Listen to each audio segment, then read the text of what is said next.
네, 우리 시각으로 어제 새벽 미국이 기준금리를 올렸습니다. 한미 금리차가 2%포인트로 역대 최대폭으로 벌어졌습니다. 초유의 금리 차로 한국은행 고민이 더 커질 수밖에 없는 상황인데요. 자세한 내용 경제부 이형원 기자와 짚어보겠습니다. 어서 오십시오. 네.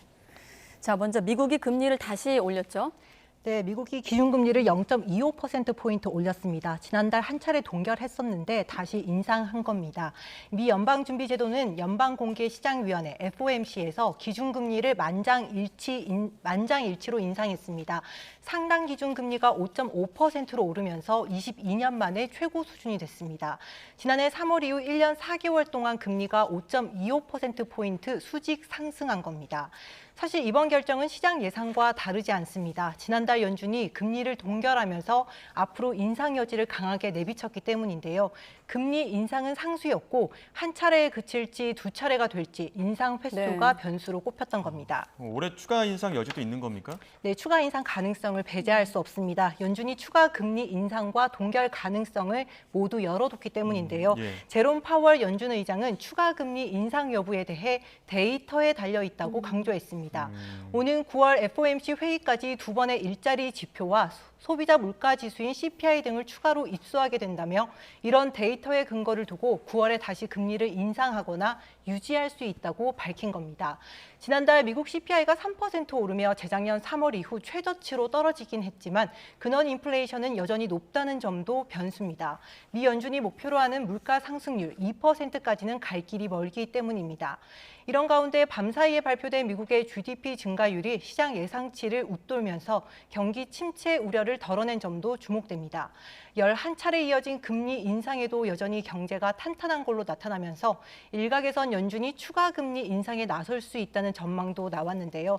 일단 파월 의장은 연내 금리 인하 가능성에 대해서는 선을 그은 상태입니다. 네. 그렇군요. 데이터에 달려있다. 자, 그런데 추가 인상까지 가지 않아도 현재의 기준만으로도 이미 한미 금리 차가 상당한 거 아닙니까? 네, 그렇습니다. 우리 기준금리 현재 3.5%입니다. 미국이 5.5%까지 올렸잖아요. 네. 그러다 보니 한미 금리 차는 2%포인트 역대 최대치로 벌어졌습니다. 미국의 금리 추가 인상 여부를 떠나 당장 초유의 금리 차에 직면하게 된 겁니다. 금리 차가 크게 벌어질수록 외국인 자금 유출과 환율 상승 우려가 커질 수밖에 없는데요. 아직 이런 우려가 현실이 되지는 않았습니다. 실제로 과거 경험에 비춰봐도 금리 차와 자본 유출, 환율의 상관관계는 명확하진 않습니다. 미국 기준금리가 우리보다 높았던 직전 세 기간에도 외국인 자금이 순유입된 겁니다. 환율도 마찬가지입니다. 한미 금리 역전 차이도 최근 1,200원대 후반에서 환율은 안정적으로 유지되고 있습니다. 물론 유례 없는 금리 차를 두고 무조건 문제가 없을 거다 이렇게 단언할 수는 없습니다. 이에 정부도 미국 등 주요국의 통화 정책에 불확실성이 있는 만큼 경계심을 갖고 대응하겠다는 방침입니다. 예, 우리 한국은행도 신경을 쓸 수밖에 없는데 다음 달 금융통화위원회 열리죠? 네, 다음 달 24일입니다. 한국은행이 또 금리를 동결할지가 관심사인데요. 시장에서는 동결의 무게를 두고 있기는 합니다. 경기가 좀처럼 회복되지 않고 있어서입니다. 계속되는 수출 부진 속의 내수도 기대에 못 미치다 보니까 경기가 하반기에도 나쁜 상저, 하저 우려가 커지고 있는 겁니다. 한국은행도 이런 국내 경기를 모른 척할 수는 없겠죠. 여기에 막대한 가계빚과 부동산 PF 대출 부실 우려도 금리 인상에 부담을 주는 요소입니다. 지난달 소비자 물가 상승률이 2%대로 떨어진 것도 금리 동결론에 힘을 싣고 있습니다. 다만 앞서 말씀드린 대로 한미 금리 차를 고려하지 않을 수 없는데요. 당장은 외국인 자본 유출 정황이 없고 환율 변동성도 크지 않지만 앞으로는 알 수 없기 때문입니다. 이창용 한국은행 총재가 환율이 이자율 격차에만 의존하는 게 아니라면서도 금리 인상 가능성을 열어둔 것도 이런 점을 고려한 겁니다. 금통위원 전원은 현재 3.5%인 기준금리를 3.75%로 추가 인상할 가능성을 열어두고 있습니다. 다음 달 금리 결정을 앞두고 한국은행 고민이 깊어질 수밖에 없는 상황입니다. 네, 고민이 깊다. 아무튼 다음 달 우리 기준금리 정해졌을 때 다시 한번 관련 내용은 살펴보기로 하고 이제부터는 증시도 한번 보겠습니다. 앞서 말한 대로 미국의 기준금리 여파는 크지 않았는데 지금 증시 변동성이 커진 이유, 배경은 어떻습니까? 최근 코스닥 시장 굉장히 출렁이고 예. 있습니다. 자금이 특정 종목으로 몰리면서 변동성이 커진 건데요. 이 종목이 바로 2차 전지입니다. 2차 전지 관련주들이 급등락을 오가면서 시장 변동성을 키우고 있는 겁니다. 이 에코프로가 대표적인데요. 에코프로는 2차 전지 핵심 소재를 만드는 에코프로 BM을 자회사로 거느린 지주사입니다. 2차 전지 붐의 상승세를 타면서 올해만 1000% 넘게 급등했었죠. 지난 18일 종가 기준 100만 원을 넘어서면서 코스닥 상장사 가운데 5번째 황제주가 되기도 했습니다. 16년 만에 황제주로 코스닥 시장 상승세를 이끌었는데요. 오래가진 못했습니다. 7거래일 만에 100만 원 아래로 주저앉으면서 황제주 자리에서 물러난 겁니다. 이런 급락세는 이틀 전에 시작됐습니다. 지난 26일 장중 150만 원을 넘어섰던 주가가 25% 넘게 급락한 겁니다. 다음 날인 어제도 이런 추세가 이어지면서 100만 원 선을 지키지 못하고 무너졌습니다.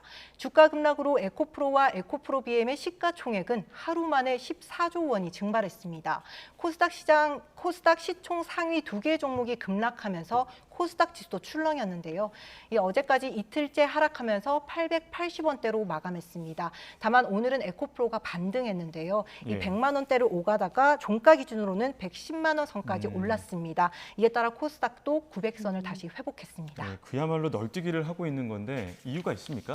네, 처음에 2차 전지 종목이 상승세를 탄 거는 2차 전지 성장성에 대한 기대감이 주요하게 작용했습니다. 예. 이 코스닥의 에코프로를 비롯해 코스피 시장의 포스코 홀딩스,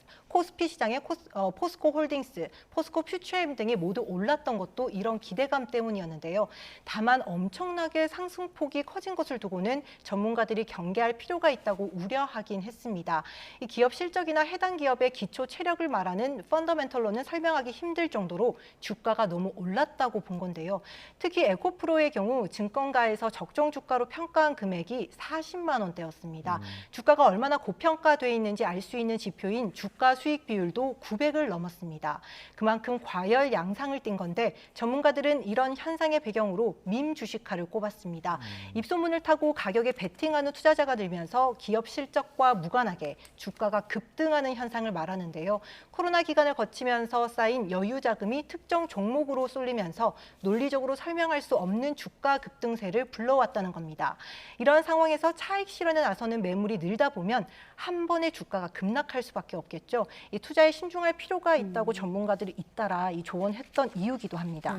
코로나 기간에 쌓인 여유 자금이 특정 종목에 쏠렸다는 해석이 흥미로운데 자, 앞으로는 어떻게 예상되고 있습니까? 네, 앞으로도 한동안 반등과 하락을 오갈 거라는 게 전문가들 평가긴 합니다. 네. 하지만 앞서 말씀드린 대로 이미 분석의 영역을 벗어나 있는 상태다 보니까 정확한 예측은 쉽지 않습니다. 최근 2, 3일 상황으로 보면 2차 전지 관련주에서 빠진 자금이 유가증권 시장의 대형주로 이동하고 있습니다. 2차 전지 열풍이 부는 동안 소외됐던 대형주들이 오르면서 코스피 상승세를 이끌었는데요. 코스피 대장주인 삼성전자가 7만 원대를 회복했고 SK하이닉스도 12만 원 후반까지 올랐습니다. 다만 특정 종목이 상승세를 계속 탈 거라고는 단정적으로 말하긴 힘듭니다. 2차 전지 종목에 대한 수급 쏠림이 어느 정도 해소되면서 그동안 주춤했던 종목으로 자금이 이동하는 모양새다. 이 정도로만 현재 증시 상황을 설명할 수 있을 것 같습니다. 네, 더 커진 한국은행의 딜레마 그리고 현재 증시 상황까지 경제부 이영원 기자와 함께 알아봤습니다. 수고했습니다.